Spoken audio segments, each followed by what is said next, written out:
So let us study the basis cranii interna. So this is the skull where the calvaria has been cut off,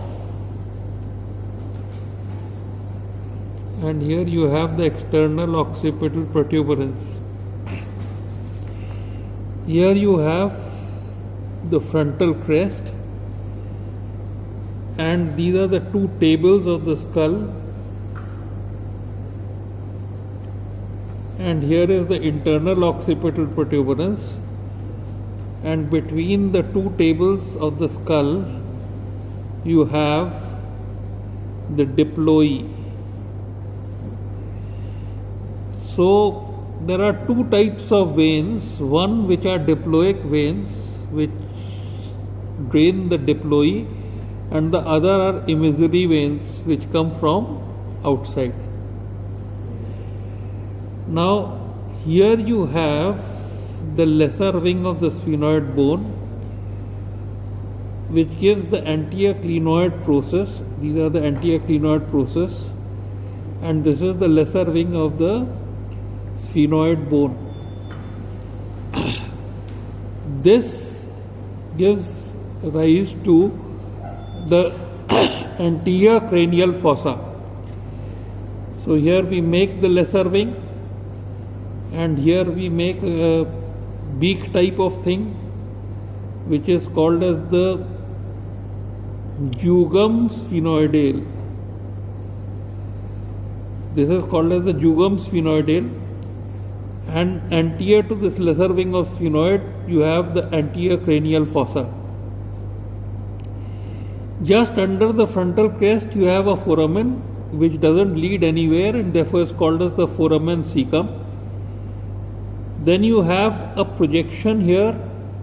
This projection is called as the crista galli, which gives attachment to the fox cerebri, and this crista galli lies on a plate of bone which has got many holes, and this is therefore called as the cribriform plate. This is the vertical portion of the frontal bone. This is the vertical portion of the frontal bone, and here are the horizontal two orbital plates. So these orbital plates have ridges like this, which are because of the impressions of the brain. So between the orbital plate and the horizontal cribriform plate of the ethmoid, you have the anterior and the posterior ethmoidal foramen. Anterior and posterior ethmoidal foramen. So this finishes the anterior cranial fossa. You have to remember that between the orbital plate of the frontal, this is the orbital plate of the frontal, this is the forehead part of it, and between the cribriform plate there are these two openings which are the anterior and posterior ethmoidal plate. So from the orbit to the anterior cranial fossa, and from the anterior cranial fossa through the cribriform plate into the nose. So this is the course of anterior and posterior ethmoidal vessels, which are branches of the nasociliary nerve. So anterior and posterior ethmoidal nerves pass from the orbit into the anterior cranial fossa, and then through the cribriform plate they pass down into the nose. Similarly, the olfactory bulb lies here. The first cranial nerve is the olfactory nerve, and through this cribriform plate pass the olfactory nerves, about 11 to 20 in number, which go into this olfactory bulb. And this is the orbital plate of the frontal, which separates the orbit from the anterior cranial fossa. So if there is pressure in the orbit, for example in hyperthyroidism there is exophthalmos, then you have to remove these orbital plates to decompress the orbit.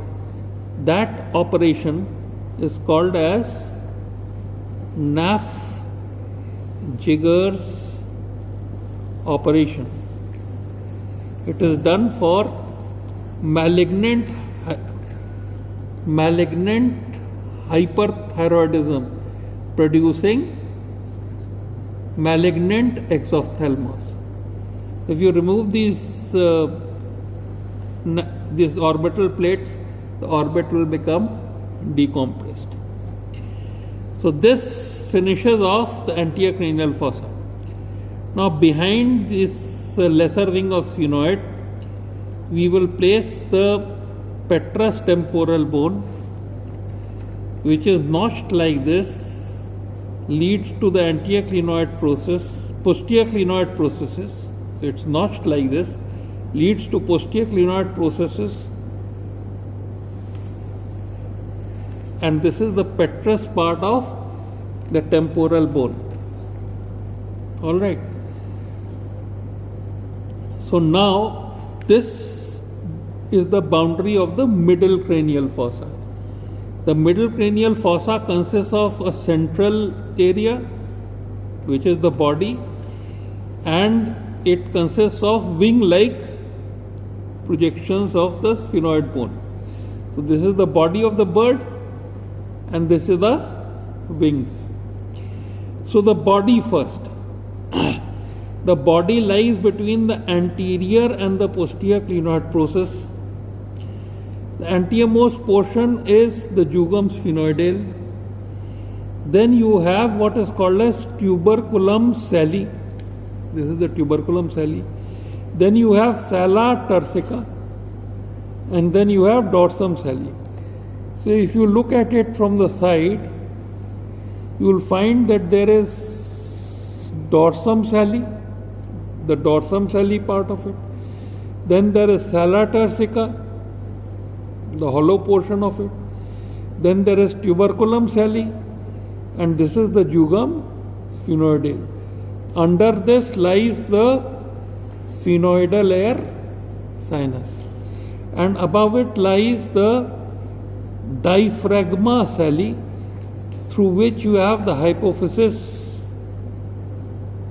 cerebri connecting the hypothalamus to the pituitary gland. So this forms the pituitary fossa, and the diaphragma sali is a membrane of the dura mater like this, and this has got a hole in between.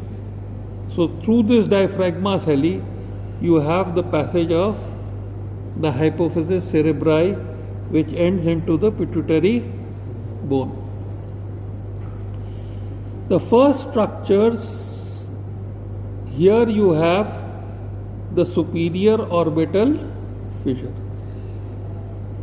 and here you have the superior orbital fissure on the lateral side of the anterior clinoid process. On the medial side of the anterior clinoid process, you have the optic foramen. All right. So the first nerve passes through the cribriform plate.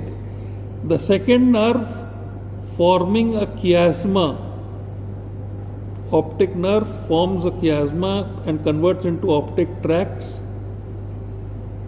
So this nerve forming the optic chiasma and the optic tracts, the second nerve passes through the optic foramen. Then what passes through the superior orbital fissure? So if we see the orbit like this,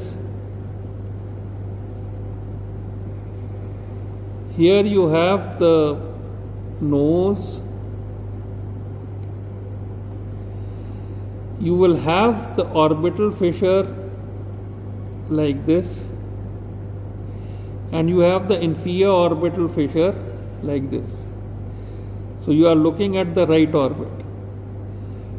Here you will have a projection from the lateral border, and here you have the optic foramen.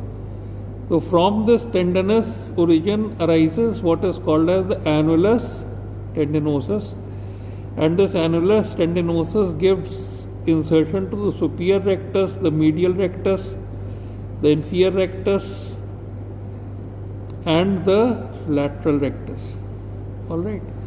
So the cone of muscles which are going to the eyeball arise from this annulus tendinosus. And of course the optic nerve would also go out from the optic foramen. So this is the structure of the orbit.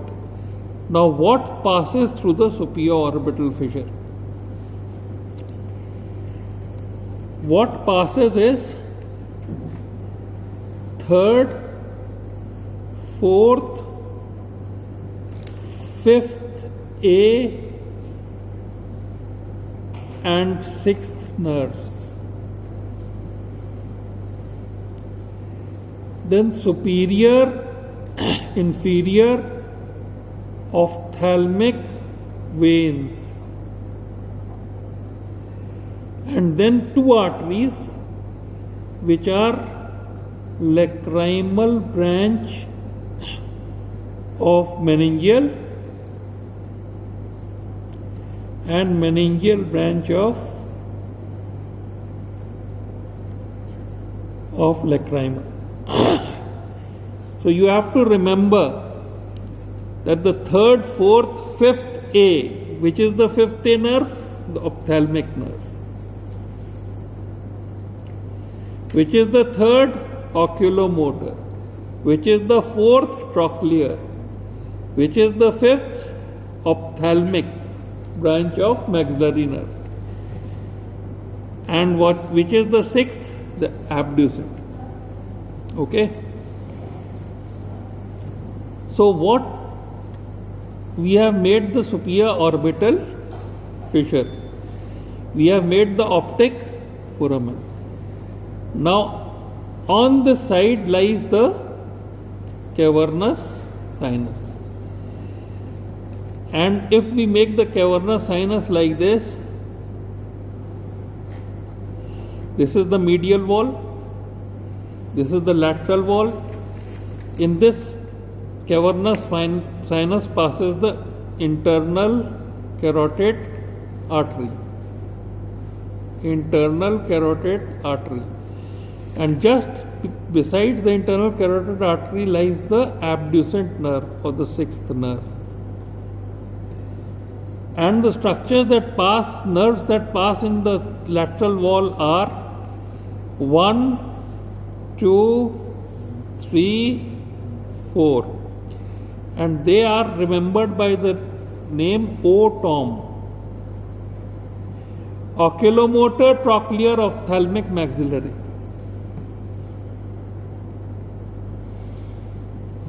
And you see that the abducent, oculomotor, trochlear, ophthalmic and maxillary all are passing into the superior orbital fissure. And if this carotid artery ruptures into the cavernous sinus, then this cavernous sinus will become pulsatile, and through the superior and inferior ophthalmic veins these pulsations would go to the eye, and that will result in, this is called as carotico-cavernous fistula, and it leads to pulsating exophthalmos. And if you put a stethoscope on the eyeball, you will be able to hear the bruit. Right? So this is the applied importance of the internal carotid artery passing through the cavernous sinus. Now if you see the cavernous sinus from the side, The internal carotid artery enters through the foramen lacerum, passes horizontally anteriorly, and then passes up like this, becoming the anterior cerebral artery after it has given the middle cerebral artery. So this is the F-shaped course of the internal carotid artery, and on the side you have the petrous temporal bone here. So the nerve, this is the pons and the medulla. The nerve arises from the pontomedullary junction, abducent nerve, sixth nerve, climbs on the petrous temporal bone, hooks round the petrous temporal bone, and this bend is called as the bend of Wolff. It passes lateral to the internal carotid artery, enters the superior orbital fissure, and supplies the lateral rectus.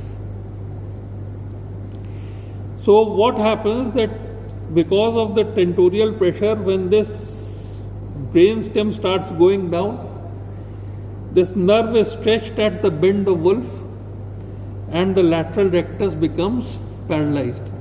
That is why this is also called as the weakling of the cranial cavity. Supposing they ask you which is the weakling of the cranial cavity, you will say that it's the abducent nerve. And how can it be tested? It can be tested by doll's eye movements. Which muscle is paralyzed? The lateral rectus. And so this is about the cavernous sinus. Now we move on to this place. You have one foramen, two foramens. This is foramen rotundum. This is foramen rotundum. Then this is foramen ovale. And then there is a third foramen which is foramen spinosum. Okay? Then there is a space here where lies the trigeminal ganglion.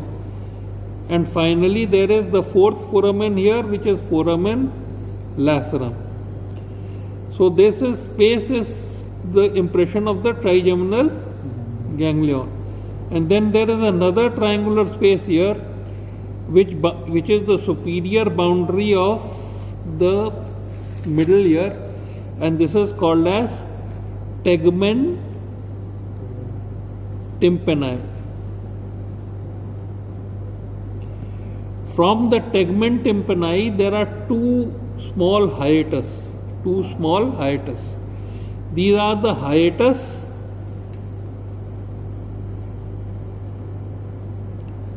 for the greater and lesser superficial petrosal nerves. Right? So what passes through foramen rotundum? Ophthalmic passes through superior orbital fissure, maxillary passes through foramen rotundum, and male passes through ovale. So we'll write it down somewhere else. So what passes through rotundum? Maxillary. What passes through ovale? Male. Mandibular nerve, accessory meningeal artery, lesser superficial petrosal nerve, and emissary vein. Right? Now you have to remember that from the tegmen tympani on this side is the trigeminal impression. Here you have the hiatus for the lesser superficial petrosal nerve, and here you have the foramen lacerum. So hiatus for the greater and lesser superficial petrosal nerve. So we'll trace the lesser superficial petrosal nerve. It goes through the foramen lacerum.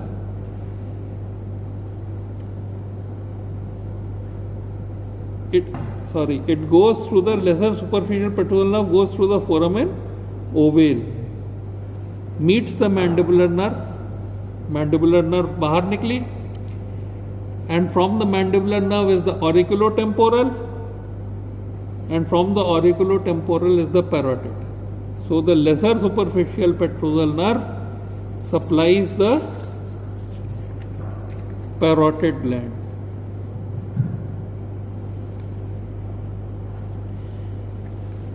Then there is a greater superficial petrosal nerve.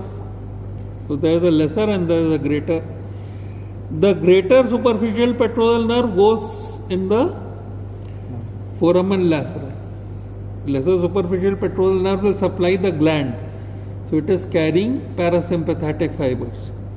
So this lesser superficial petrosal nerve takes sympathetic fibers from around the internal carotid artery, passes through the artery of the pterygoid canal, the pterygoid canal, which is also called as the Vidiant canal, goes into the sphenopalatine fossa, sphenopalatine ganglion, then goes along the maxillary, then along the ophthalmic to the lacrimal gland. So the greater superficial petrosal nerve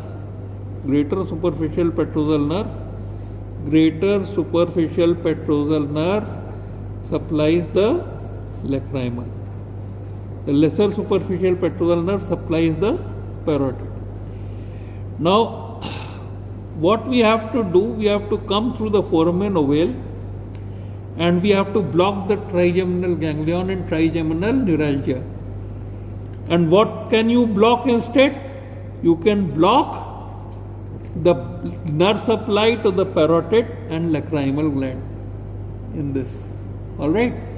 So you can cause a corneal conjunctiva sicca, the lacrimal paralysis and the parotid paralysis, while you are trying to block the trigeminal impression. So, foramen rotundum passes the maxillary nerve. Foramen ovale passes the mandibular accessory meningeal, male passes through ovale. Then foramen spinosum passes the middle meningeal artery.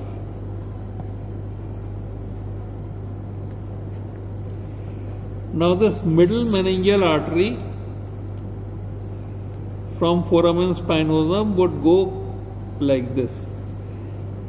This middle meningeal artery passes where the lesser wing meets the cranial cavity, and from outside this point can be identified as pterion. So this is the site of, if the pterion is fractured, then this artery can bleed and can cause extradural clot. Therefore you have to remove this part of bone, and you have to plug the part of bone into the foramen spinosum. This will arrest the bleeding. So middle meningeal artery passes through foramen spinosum. So foramen rotundum, foramen ovale, foramen spinosum, foramen lacerum. And then two hiatus, lesser superficial petrosal nerve and hiatus for the greater superficial petrosal nerve. The lesser superficial petrosal supplying the parotid and the greater superficial petrosal supplying the lacrimal gland. Then if this tegmen tympani is over the mastoid air cells. So in chronic suppurative otitis media, if there is mastoiditis, then there can be petrous osteomyelitis here, and there can be temporal lobe abscess. So this is another importance of tegment tympani. Okay. So middle cranial fossa, very important. The central part, jugum sphenoidal, tuberculum celli, sella turcica, dorsum celli, diaphragma celli, optic foramen, anterior clinoid process, posterior clinoid process. This petrous temporal bone is here. Now we go on to the posterior cranial fossa. The posterior cranial fossa, this is the foramen magnum. Here you have the occipital condyle. Here you have the canal for the hypoglossal nerve or the 12th nerve. Then you have the jugular foramen divided into 3 parts. Okay. This will be the straight sinus, this will be the transverse sinus, this will be the straight sinus, this will be the transverse sinus, this will be the sigmoid sinus,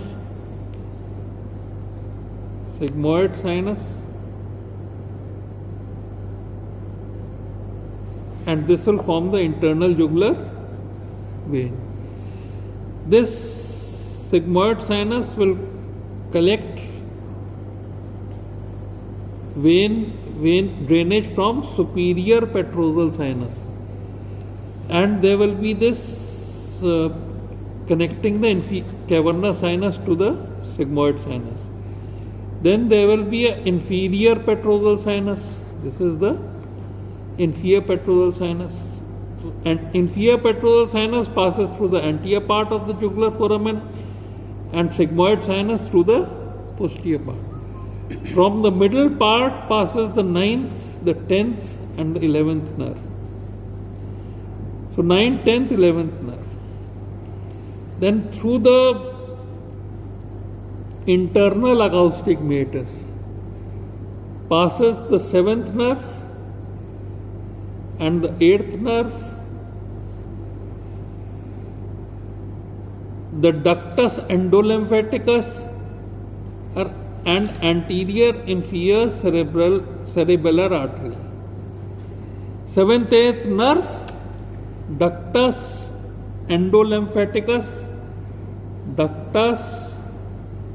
endolymphaticus, and the anterior inferior cerebellar artery. So we have said first nerve through cribriform plate, second nerve optic foramen, third, fourth, fifth A and sixth nerve superior orbital figure, fifth B maxillary nerve foramen rotundum, fifth C mandibular nerve foramen ovale. What else passes through ovale? Male passes through ovale. Mandibular nerve, accessory meningeal artery, lesser superficial petrosal nerve, imagery vein. Foramen spinosum, middle meningeal artery, extradural hemorrhage. Then foramen lacerum, internal carotid artery, beginning of Vidian canal. Then tegment trigeminal impression. Trigeminal ganglion lies here. It lies in a fold of dura mater, which is called as the Meckel's cave. You have to come through foramen ovale to inject in the trigeminal ganglion in trigeminal neuralgia. When you do this, then the lesser and the greater superficial petrosal nerves can be paralyzed. The lesser superficial petrosal means parotid and greater superficial petrosal means lacrimal. Okay. Then finally the tegment tympani overlies the mastoidal sinuses. In chronic suppurative otitis media can be involved, causing petrous osteomyelitis. This is the petrous bone, and temporal lobe abscess. Correct? Then here is the dorsum celli. Here is the inferior petrosal sinus. So the abducent nerve passes in the inferior petrosal sinus, winds round the petrous temporal bone, which is called as the bend of Wolf, lies lateral to the internal carotid artery in the cavernous sinus, goes through the supraorbital fissure, supplies the lateral rectus. So this passage through the inferior petrosal sinus is called as canal of Dorella. That is called as bend of Wolf. And here it is passing under a ligament. It is passing under a ligament. This, as the petrous approaches the posterior clinoid process, there is a notch. So this nerve is passing through this notch. And this ligament which is over the nerve is called as petrosphenoid ligament of Guber. The superior petrosal sinus is above, then you have petrosphenoid ligament of Guber, and then you have the canal of Dorella, which is containing the abducent nerve. So this anatomy is the most important anatomy when you are trying to deal with this part of in neurosurgery. Okay, I think I have covered everything. So this is basis cranial interna